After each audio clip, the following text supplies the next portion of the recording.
Welcome to another episode of BorderLaughs Podcast, guys. You know me. My name is Josh Castro, host of Noches de Chiste here at El Perrito, South Austin, Texas, guys. And I got a special guest with me tonight, Mr. Jason Vest, guys. Give it up for Jason Vest. What is going on, man? Thank you for having me, dude. So we're here. He's going to do our food review of El Perrito's here and checking out all the wonderful menu items that they have. He's gonna go safe. I call it white boy safe, where they just get the main thing that's good that they're known for. So no, but it's all good. He's gonna try the rolled tacos, so hopefully we'll give you a good review on that and see how he likes border town food, guys. So, and thank you. Here it is.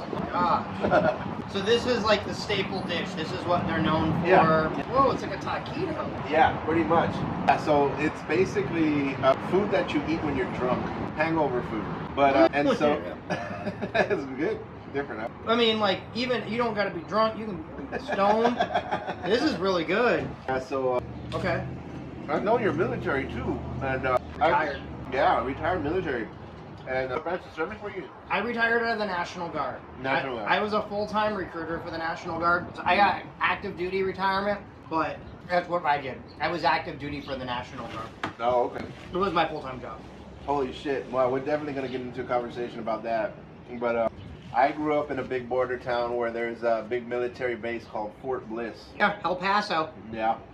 Been there. And hopefully you had good experiences there. In the middle of nowhere, man. It's like the desert. Yeah, pretty much. That's where you mobilize. So when you go to Iraq, there's different bases, like the reservists, the National Guard go to. Fort Bliss, Fort McCoy, Wisconsin. So I spent some time in El Paso. I've been there. It's middle of nowhere. What'd you think? I had some food there though. I had some Mexican food there. Because like this is like where I'm from in Chicago. There's a huge Hispanic population, Mexican population, but you couldn't get this. You didn't get no rolled taco. Yeah, it's you know, totally different. And that's the difference between like kind of like Texas Mexican border. You know what I mean? So this is Tex-Mex. Border town. Okay. Like literally throwing a rock and you can hit somebody's house in Mexico. Okay. That's how close we're getting. So in Mexico, they're eating rolled tacos. This is nothing new to them. It's a different form of it. Okay. It's not Tex-Mex.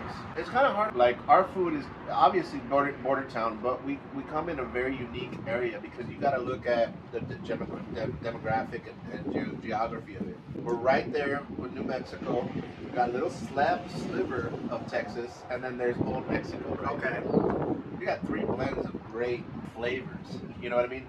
A lot of it heavy influence from Mexico, but to the outsider, they're like, some people don't like White it. people, I think this is too spicy. Yeah. I'm a spicy white person, so I'm like, I like spice and stuff.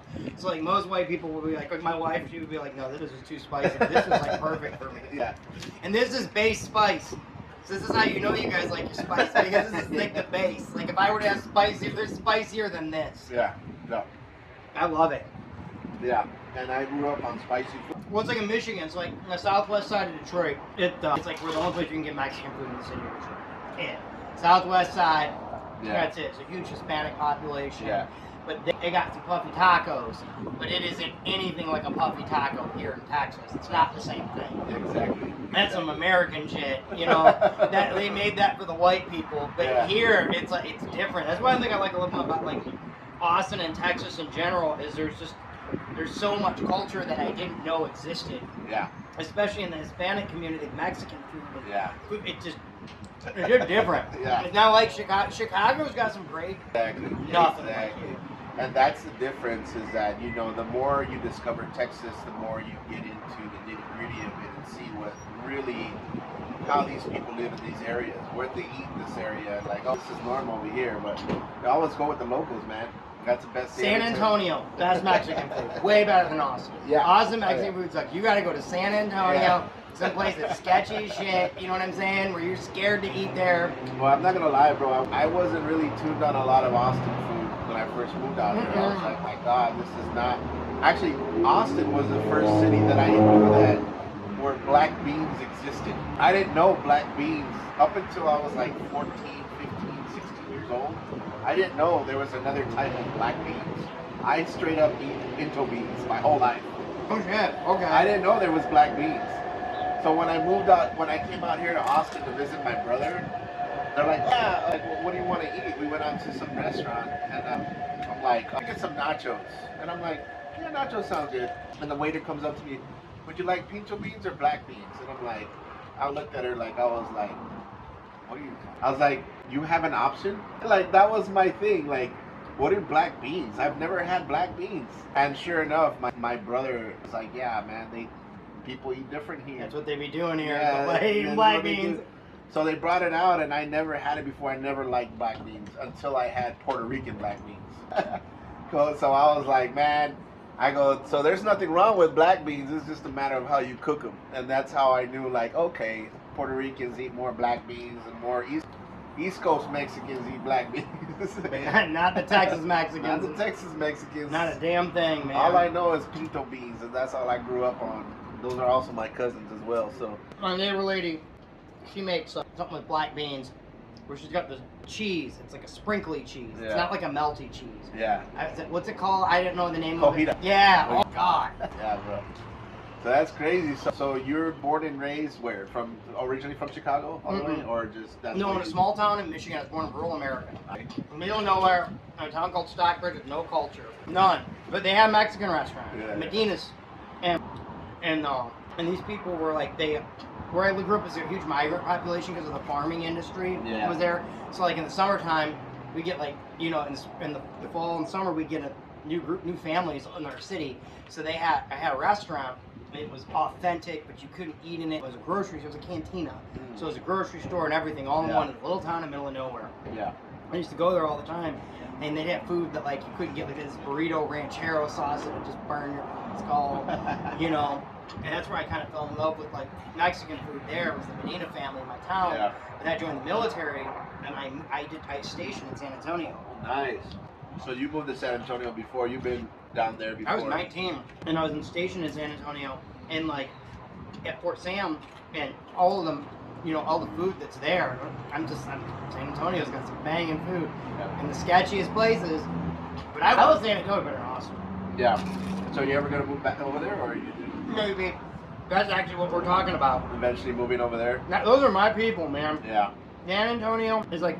I'm not slamming Austin. Austin's cool and everything. Yeah.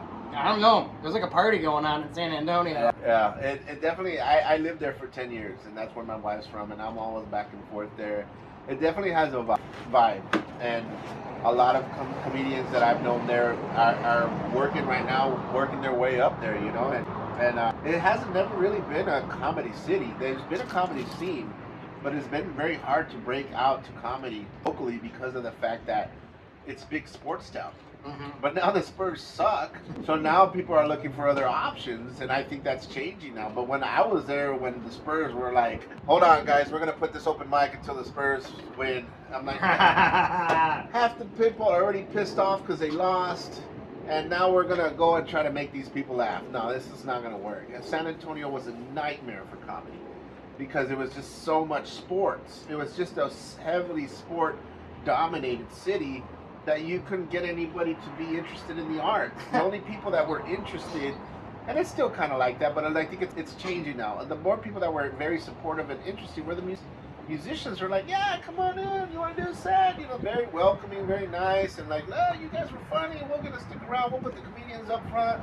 It was very nice, and there's still a vibe there when I get there. I haven't gone to a lot of variety mics, but the vibe is definitely there where there's a lot of good comedians that are learning in San Antonio, and there's a lot of veteran comedians that have been doing really well establishing their own club, Sunset Station. And Fluffy lives there. Fluffy lives in New Braunfels. Yeah, Fluffy. Yeah, that was one of your guys. If you don't know, Jason, introducing Jason to my fan base. If you don't know about Jason, guys, please do your research. He recently came out on Kill Tony, smelling Gabriel Iglesias' feet. And you gotta watch it, guys. It's a hilarious episode. Here he is. Make some noise for Jason Vest, everybody. I've actually seen his content online. Really? Yeah, Jason, you're very funny. Thank you so much. Thank you. Your reviews of he does these insane reviews of massage parlors. Oh! Is that true? It's part of the culture, brother. Hey, man. Wow, I've never seen a standing ovation from Red. Okay. So you for fun in Austin, Texas. I write a lot of content, and that's pretty much it. Like, I write a lot of content, I hang out at home, and I review celebrity feet. Like, I got a foot fetish, and I review celebrity feet for K-Rock. That's what I do on the Loveline radio show. I suck the shit out some toes, man. Ugh. Oh, shit. Has the chance of a lifetime, everybody. Oh, right, my God. Bro, you need This to get a goddamn is pedicure, brother. incredible. Goddamn. Bottoms of your feet are crusty as fuck, dude. Jesus Those look lovely to me. I bet you, like, collect things. You have, like, a bunch of stuff on your walls at home. Well, Yeah. Tony, I'm glad you asked. I could just see the fucking... I got a sock collection, all right? It is what it is. Really? Yeah. Where do you get these socks from? OnlyFans? Yeah. Oh, my God. Holy shit. Wow. Got you, bro. Oh, my God. Yep. Absolutely incredible. So, and I was the first one that Gabriel Iglesias actually showed up on. Dude, it was the craziest night of my I life. was there that night. We were actually in. Were you in the audience? No, I wasn't. I was there with you when you got called. Dude, it was I was there that night. when you got crazy called. because I'm like a big Fluffy fan. I have been because that's Yeah. like we're the same age as like our genre. You know, everybody that in the 80s and 90s, they Right. knew who Gabriel Iglesias was. Right. And then walk out and see the man, like you could touch him. I was just crazy. And then when they messed up my name and he corrected Tony, I'm like, how does that guy know who I am? Oh, he knew who you were. Oh, man. yeah. That's awesome. He knew about my content, my social media page, and everything. And it was crazy because I was just like weirded out because I'm like, how is this guy this famous and clean? Because little kids go to his shows and everything. Yeah. Why the hell is this dude messing with me? Like, That's hilarious. what's going on in Fluffies I before you know, pay? right? What's going on, Fluff? I'm checking this guy out. You shouldn't be watching him, man.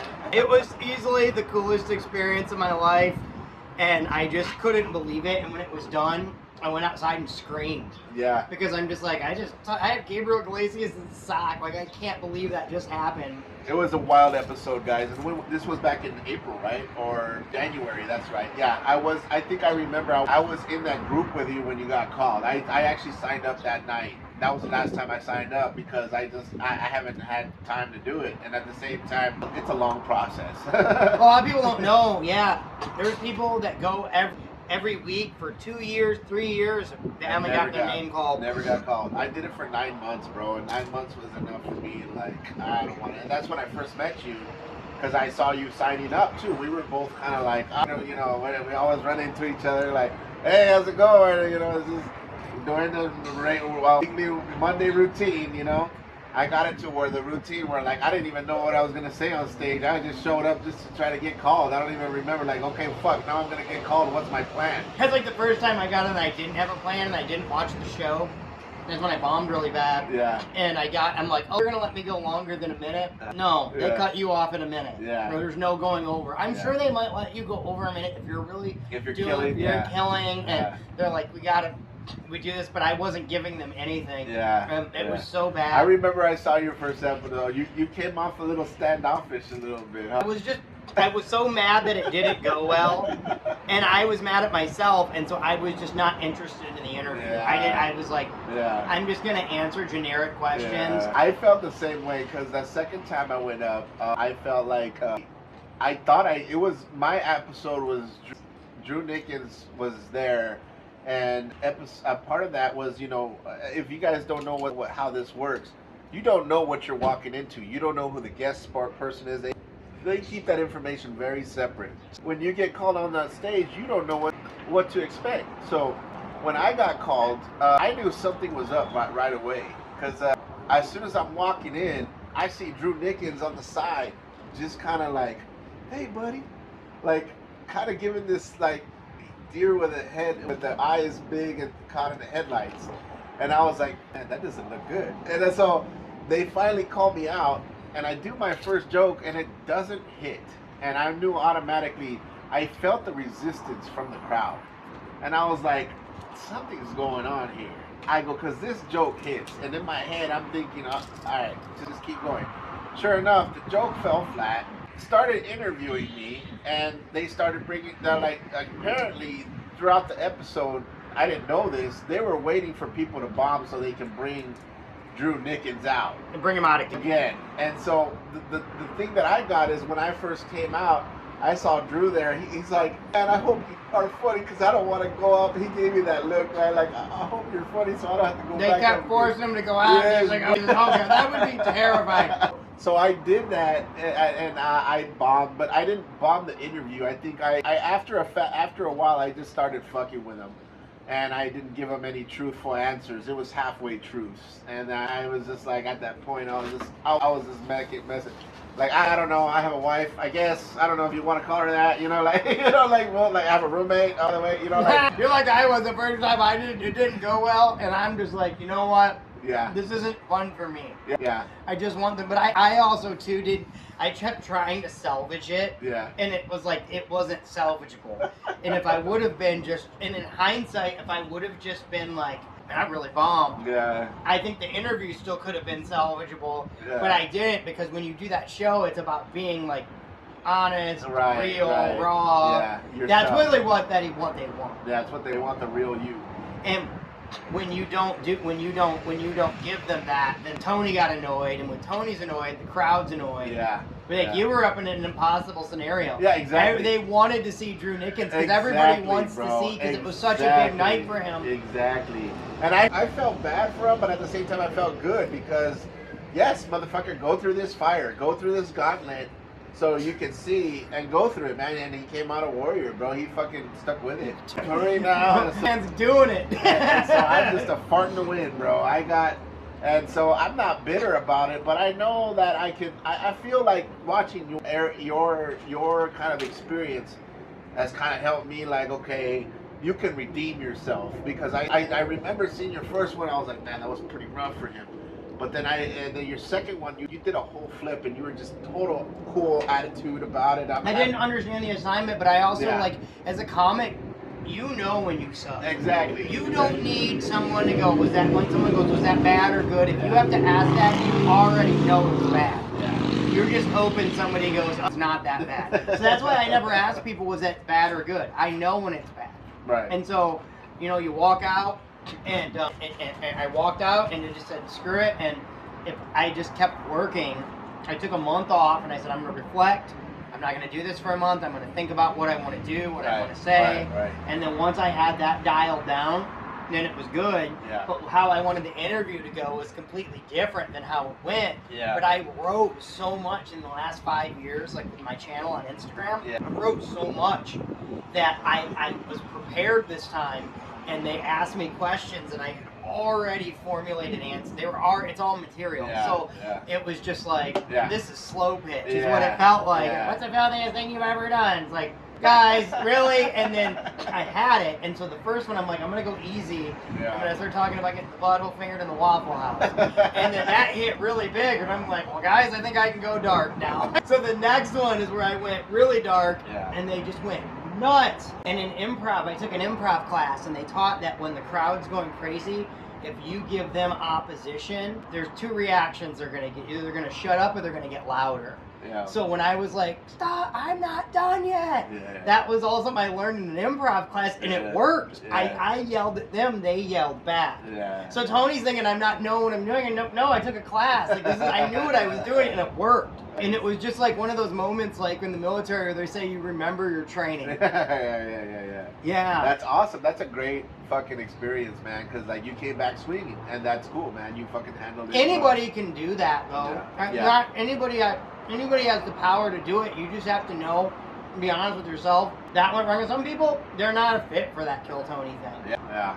You know, and I think I'm one of them, but at the same time, I think I still want to go back and redeem myself. You know what I mean? right. And so, because some people, they're a slow burn, and if you're a slow burn, that's not for you. Yeah. You know, Yeah. I'm wild and crazy, and so I do think that that's a little more of a format for me Yeah. because I'm wild and crazy, and I've got just tons of fast stuff. Right. And so I think I do well in that environment, but some people don't because Yeah. if they're like really good joke writers that write bits, not minutes. Yeah. Like if you're doing an hour, you're not gonna be able to go do a minute on Kill Right. Tony. It's not easier. It's not as easy as it looks. Exactly.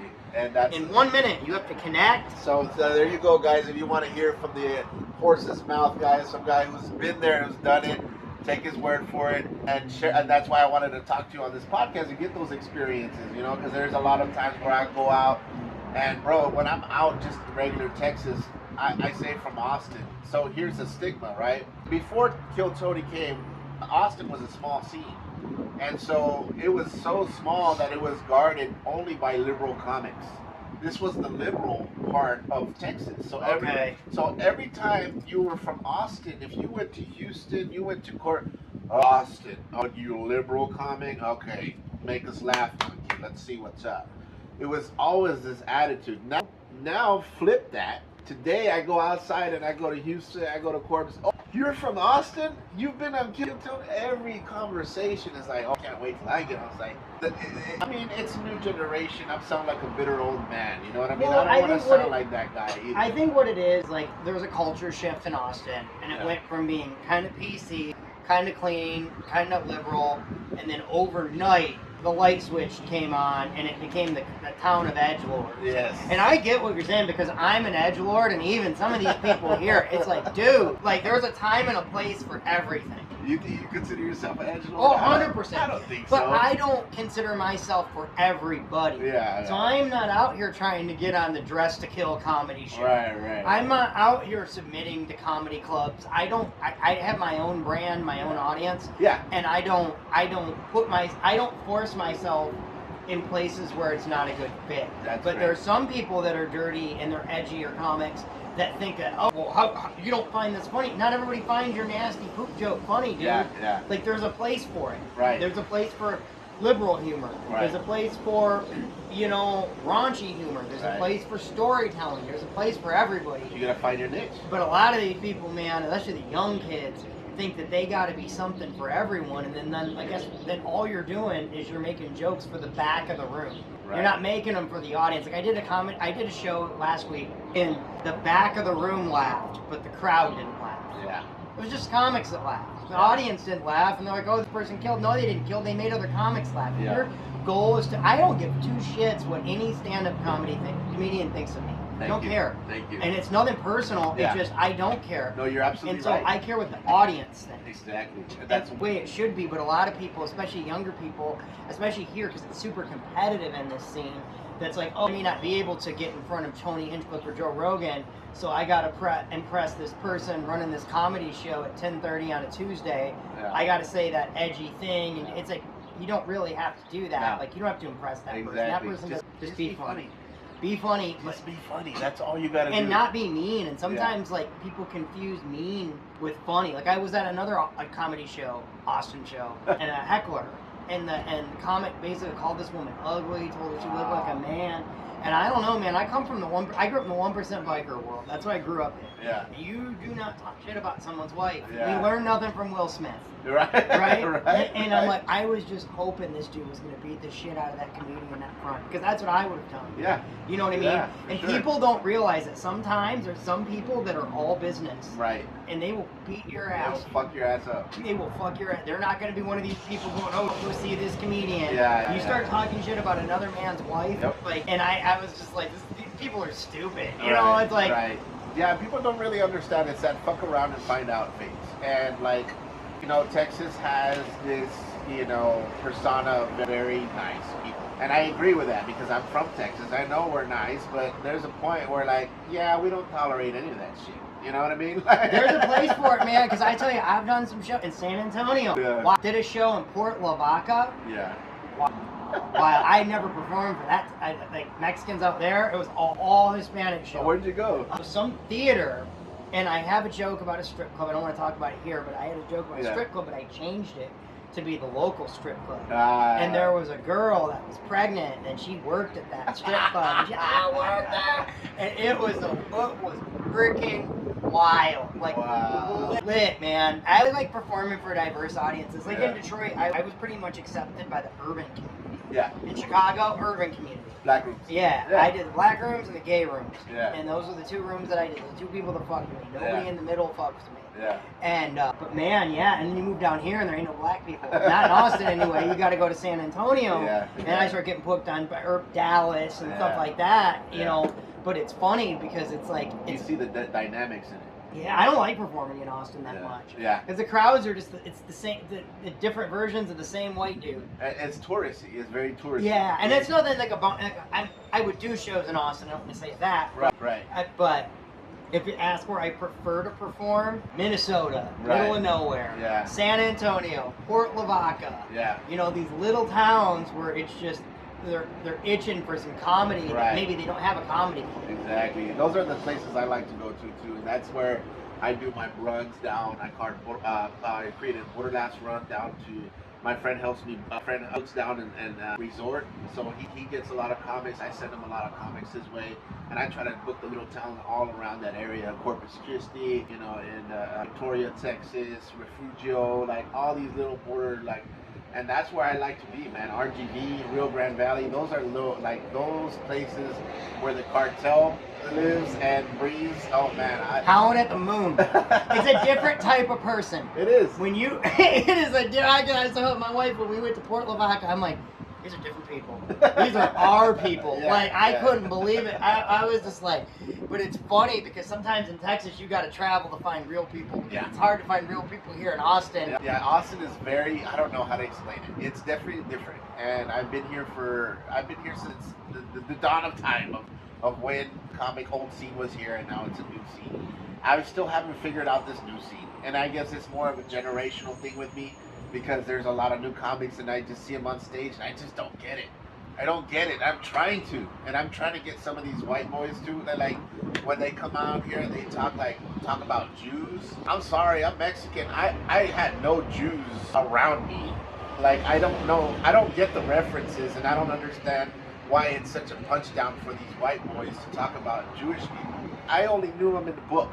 And like maybe they had a Holocaust museum down the street from where I live. That's all I know. Yeah, there are a lot of Jew jokes here in Austin. And everybody's got a Jew joke, a dating joke. And I like when they start. I see that constantly, and it's just this white boy repetitive rhetoric that I just don't get.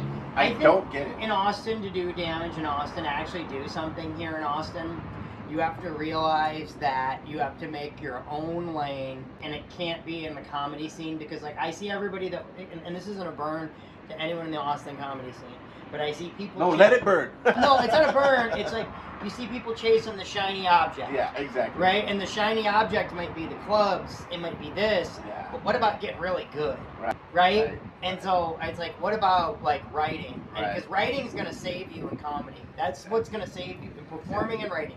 Those two things. Yeah. And so it's like, I think sometimes people get lost and like, I gotta go chase this thing. Right. Like, I'm like, Kill Tony. I go to Kill Tony every week, but man, mofo, you got a show in 2 days. Right. You have to make whatever it is that you do, it's gotta be so loud that people see it and go, I have to have that. Right. And I use like the Uncle Laser. Uncle Laser, people can love or hate Uncle Laser. I'm not here to talk about loving or hating him. I'm talking about just the facts. Yeah. The guy's likable. People like Uncle I like Laser. him. People. I think he's cool, and at the same time, I could. He's the kind of person that you can look at you can look at his social media, you can look at the persona, and he's put in a lot of effort into that. You don't have less than 5 years in comedy, headlining clubs, 1 million followers on the internet. Yeah. You came from the internet. You've taken licks on Kill Tony. You've got wins. You've gotten licks. But the guy's so unique and so much of unique character that we don't have that right now. Yeah. We don't have characters anymore. We used to Yeah. have characters, Larry the Cable Guy, all these people. We don't have those. That's true. That's so true. our person now. That's so That's true. our, you know what I mean? Follow because you're like, I don't know why I'm following this. It's funny, but I want to see where it goes. Right. And so it's just, I think you have to find whatever that is. And there's a few people, one of the things I do really like about Austin is there's a lot of that story. There's multiple people in the scene that maybe aren't as big as Laser, but they're carving their own lane. There's another guy I saw, he does a character called Timmy No Breaks. Yeah. I know his name's funny as shit though. Tim Fluencer is a social media, Yeah. but he does a character. Have you seen the Timmy No Breaks? It sounds familiar. Oh, it's fucking hilarious. And I'm like, that guy is going to do something. You know the dude from Corpus Christi, the battle rapper guy, Yeah, I remember Michael him. White? Yeah, I remember Everybody count Michael White, mark my words, is going to be famous, and you guys are all, he's going to laugh at all of you. Michael White's going to be more famous than anybody because he's so unique of a personality and a character of who he is. Stands on business. This is what I do. I rap. I kind of do comedy. I'm not saying I'm the best comedian, but I'm saying I'm funny. I'm funnier than you. I mean, he calls it out. He's funnier than you. I got raps. I got this, that. Michael White's gonna do something. That Tim influencer guy or Timmy No Breaks or whatever character. He's gonna do something. And it's cool to watch. Like watch people do that here and like figure that out. Right. I like that because I'm kind of that way. Yeah. I figured it out, and then one day I had a bunch of followers. That's awesome, bro. That's awesome. And I think you have a really good story, man. And I'm so glad that you came out to talk to me today. Appreciate and it. share those stories, man. Last two things I want to ask you. Your Mount Rushmore of comedians, living or dead? Mount Rushmore of comedians. It's a mixture of living or dead. And it's going to be a lot different than what people think. It's okay. First Mount Rushmore comedian is a dude that's not famous. No one knows who he is. Not what they do. He's a Chicago comic. He's a headliner. And he, in my opinion, is the funniest stand-up comedian in the country right now. His name's Dale McPeak. If you want something to go watch, this dude is a Chicago legend. And all the people, like, when Louis C.K. comes to town, and the big dogs come to town, they call Dale McPeak. Really? Bob Kelly, he's taking Dale McPeak on the road. Nice. Right, like that's just, and I got to Chicago, saw this dude one time, and I'm like, one day, this guy's gonna make that one clip. Everything he does now is great, but that one thing, and I hope to God for Dale McPeak, if there's anybody go follow. So that's number one. Number two is another comic in Austin that I've been following since the pandemic, and it's Jamar Neighbors. I think Jamar Neighbors is like really different and probably one of the funniest humans alive. Like, he's got. I can the sound of his voice is what's funny to me. So he can say anything. I don't know how that nasal. I don't know how to say it, but the way he talks. Yeah. He could read the phone book, and I'm dying laughing. Like Jamar, and I've seen that guy every time. It's different. That's awesome. Every time. So that's why I fuck with him. And then the other comedy or dead, I would say Richard Pryor. Okay. Richard Pryor, because I'm a big fan of those albums. Because when I first got the iPod, remember that big junker? It kind of vibrated a little bit. Yeah. I downloaded. That was one of the first things I downloaded. Was all of the Richard Pryor comedy albums. When I was in Iraq, I listened to them all. Oh wow. And I just think I don't know, man. I don't know. Like, and I guess I have one more to the comedy. I'm gonna have four. Yeah, you have one. Robin Williams. There you go. Okay. Yeah. Because like Robin Williams, sometimes like you heard about some of those specials that he wrote in the green room. They're saying the last special he had like dry erase boards everywhere, and he was just writing ideas, and then they're like, "What's he doing?" They're writing his set. He just went out there and did it. Interesting. That's fucking great. Like some people say, "Oh, Robin Williams is a joke thief," and this and that, but it's pretty validated that last special was written on the fly. Yeah, that's interesting. Yeah, I gotta go back and watch it now. Have you ever seen the one where he's like a pastor and he's like blessing people in the crowd? 17 Virginians. Yeah, and what goes through that guy's mind at that time, you have to think it out, or maybe you don't. Maybe he's so funny and that it vibrates at a different level that it only works for him when he's in the moment. And he can't write because his mind's so crazy. So going crazy. That he's like, I got to do this right before I do it. Yeah, awesome. That's good to know. So a very different Mount Rushmore answer. So hopefully you guys check out those comics he checked out and he mentioned. And last thing I wanted to say, what'd you think about El Perrito street food, man? Bro, the little crunchy taquito thing, what's it called? The rolled tacos, the chips and queso. I'll be back. We will be back. I'll bring the life back. Awesome. All right, guys. Well, you heard it best here, guys. If you guys want to check out Jason, how would they follow you? How would they find you online? You can find me digitally on Instagram and TikTok as Poopy Turds McGee. Facebook is just Jason Vest. I was recently banned on Facebook. Lost 21,000 followers. So follow me on Facebook, Jason Vest. All right, guys. There you heard it, guys. Thanks so much. If you like this episode, please like and subscribe, guys. You can check us out, please, YouTube and Spotify. And let me know what you think. Leave a comment, guys. Thanks so much. This has been another BorderLaughs episode, guys. At the Watcho, I'll see y'all later. Thank you so much. Cool.